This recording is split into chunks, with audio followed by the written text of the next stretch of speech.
Hello everyone and welcome to the One Stop Co-op Shop. Today I'm going to be doing a solo playthrough of Nemo's War, the second edition.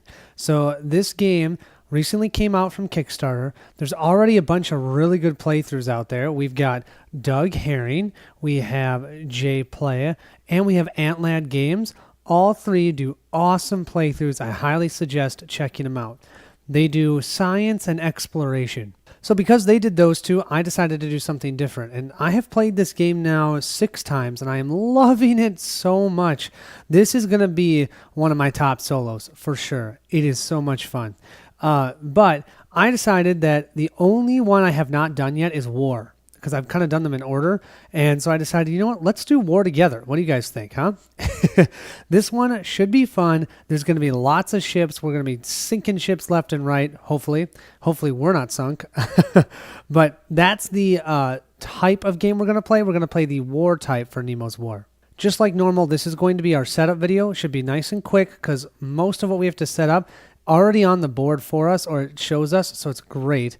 Then we'll jump right into the playthrough for the videos below this in the playlist. Let's get going. The first thing that you'll want to do whenever you pull out this game to play is determine your initial motive. We have for options war, science, exploration, and anti-imperialism. So far, anti-imperialism has probably been my favorite, but we're going to do war for this playthrough. Why it's so important what our objective is for this game is it determines our victory points for everything that we do.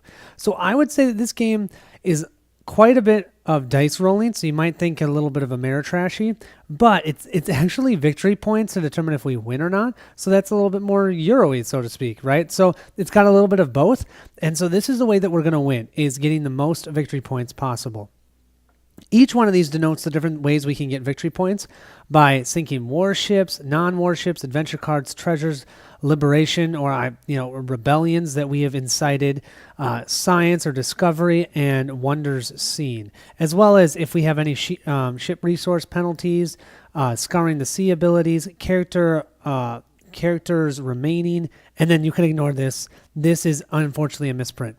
But you're going to add up your score at the end of the game, and depending upon what you do, so since we're at war, we're doing the war objective, we're going to try and sink as many warships as we can, because whatever victory point they say on the warship, we get to add +2 to it, which is awesome.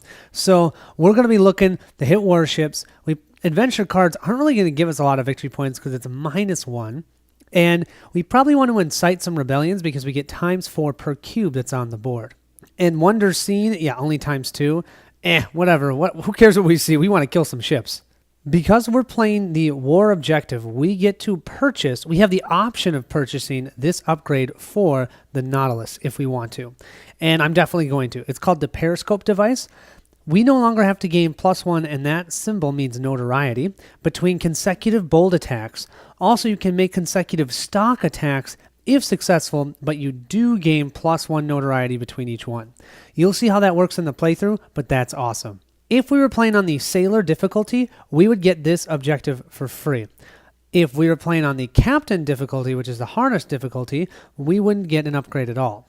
But we're playing on the medium, which I think is called Officer. Yep, the Officer difficulty. So we get this, but we do have to pay resources in order to get this. 3 resources. In this game, we have 3 different types of resources. We have our hull, our crew, and Nemo. Nemo himself is a resource. Yes, because he becomes more and more insane as things go on.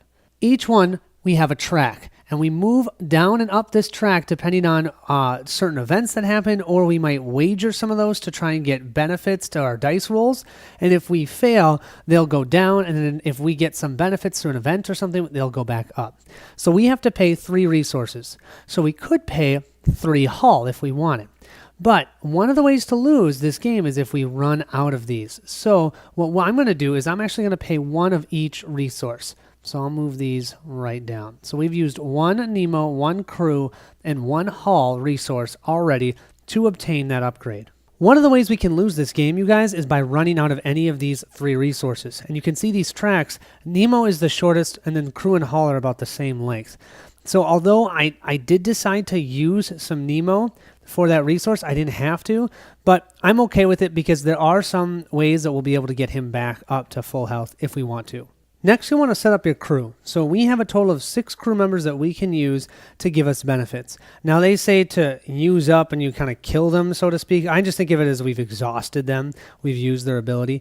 Each one gives us a different benefit, but if any of them that we don't use, they all give us victory points at the end. Some give us different types of victory points at the end if we don't use. So these are good to have for last-ditch efforts if we need help with dice rolls, or maybe we need some more actions, but I'm hoping we don't have to use any of them. Yeah, that's not going to happen, but we'll see. We already have 1 Natalis upgrade, but we can get more, as many as we want, really, as we can get. So what we get to do is we get to place 4 of these out that are available for us to essentially purchase if we have enough salvage that we have gotten from ships that we have destroyed.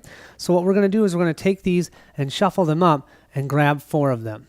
And so we have, for our first one, is the reinforced armor. Oh, attacking warships receive... Oh, and this is an error too. It should be +1 DRM, not a -1, just so you guys know. You'll see how that works. So that'll be 1. Let's see. Number 2 will be... Fog Machine. During your action phase, for 1 action, you may remove, i.e. destroy this card to decrease your notoriety by 2d6. Oh my gosh, that saved me when I did my imperialism play just last week, or yesterday, not last week. Let's see, Monstrous Design. Gain 1 fewer notoriety per ship token that you sink from a stock attack. Whoa, that's cool. Okay, that's number 3. And then our 4th one, we'll snag this one. And this one says, receive +1 DRM to all Natalis non-torpedo attacks. Oh, that's great. What we'll do is we'll place all 4 of these upgrades right over here. Gosh darn, I've got some good upgrades over here. That is good to see. And whenever we destroy or sink a ship, we've got 2 options. We can go down to the bottom of the ocean and salvage that ship and then put that ship over here. It's going to give us no victory points. But if we get enough here, we can do a refit action to then use those ships and purchase an upgrade. Or we can instead use it as a tonnage for our tonnage track here. And every time we destroy a ship and decide not to use it for salvage, we can place it on this track. But this track, if we fill up these columns in completion, we get a certain amount of victory points that are up top here. So if we complete 3 rows, we get 17 victory points. If we went all the way to here, we get 40 victory points, and that's in addition to the ship's victory points, which is so cool. So every time we sink a ship, we'll have to decide, do we want to do the tonnage track or the salvage track? The other thing to know about the salvage track is if we do the salvage track, we have to end our action of attacking that at that point, because essentially we had to go down into the water and salvage that ship. So we're not going to have time to keep bold attacking. We'll have to go down to the bottom of the ocean, pick up that ship, and then for the next action we could attack. But we couldn't do our push our luck if we do our salvage. If we do it, put the ship in the salvage area. Next, and probably the coolest part of this game, is setting up our adventure deck. Remember, that's the whole goal of this game. We're going to get through the adventure deck, try and score as many points as we can without being defeated. So what we do is we'll start down at the bottom of this sheet. We look to see, we get 1 finale card and 4 event cards and shuffle it up. So what we do, there are tons of different finale cards. Look at all of these, okay? I'm going to shuffle these up and then choose one at random to be our finale card. So let's do this one, okay? Then what I'm going to do is grab from here 4 random adventure cards and then shuffle those together. After completing the finale down here, we'll do Act 3. So Act 3, the first thing we need to do is grab the Rising Action card. Then we grab, based on our motive, the amount of regular adventure cards that are written on here. So we have 13 for the war, the largest amount in Act 3.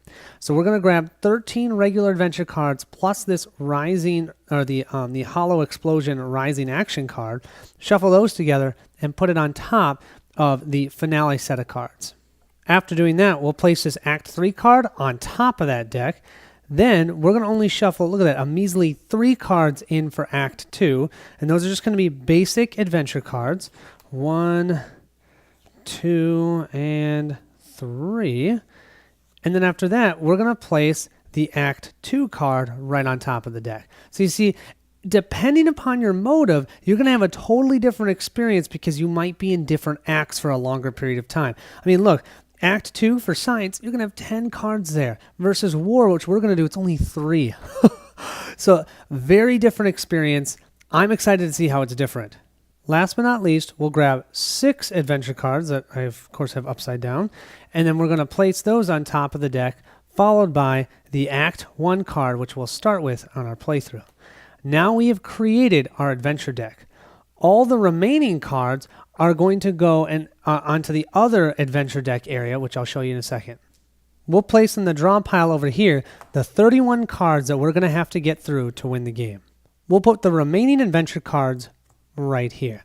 Now, we can, for 2 actions, go and draw the top card of that deck during the game, so that's why they're here. But as you can see, there's tons of these cards that we're not going to use in this playthrough, and that's what adds to the replayability of this game. You have no idea what adventures are going to await the Nautilus and Nemo. Don't forget, though, we get to place 1 treasure gem on top of there. And so if we do this action and grab this card, we also get to obtain that treasure token as long as we follow through with whatever adventure we find. Although I have not even gotten to the success part of this game, the most I've ever won is an inconsequential win. I'm going to add in the Deadly Seas variant because I think it's awesome. What we're going to do is we're going to add some of these to the ship bag as well as add them to the board, and I'll show you how. First thing that we're going to do is there are ship tokens that are already out on the board. We're going to place one of these under all of the ship tokens. Here we have the different ships that are going to go into our ship bag during the playthrough, depending on which of the different acts we're in. I'm going to put 1 Deadly Seas token underneath each one, face down, so I have no idea what they are, and they're going to go into our ship bag and wreak havoc most likely. Some of them do actually help you, but on average, they're going to hurt you more than help you. So they say it makes the game slightly more difficult, which is exactly what I don't need, but that's okay. I still think it's going to be fun. Up here on the notoriety track, we have 2 different sets of ships. When our notoriety gets that high, we have to put those ships in the bag, and they could potentially come out. So we'll also place 1 Deadly Seas token underneath each one of those. We then have 5 tokens left. We remove 2 from the game face down, and the 3 remaining ones we're going to place in our ship bag. These 3 could come out right away. So we'll grab these, and I'm not looking at them, so I don't know what they are. They're going to go in here, and when we draw ships from this bag, we could potentially draw them. The next thing you want to do is set up the board itself. First of all, you'll have treasure gems in all of the main seas. Then, in all of these locations that are, you can see these are a little bit darker shaded than these ones, you place an initial hidden ship token there. Those are hidden ships that we could, if we want to, go and fight and we draw a random ship from the ship bag. Or later on, when we have to place ships and it's totally full of these hidden ship markers, we'll have to replace one of those with an actual ship. We have Insight tokens over here. We'll be placing these on the board to help us. Remember, that's going to be 4 victory points for each one of these that we have out. So those are going to be really uber helpful. We start off with 1 action point.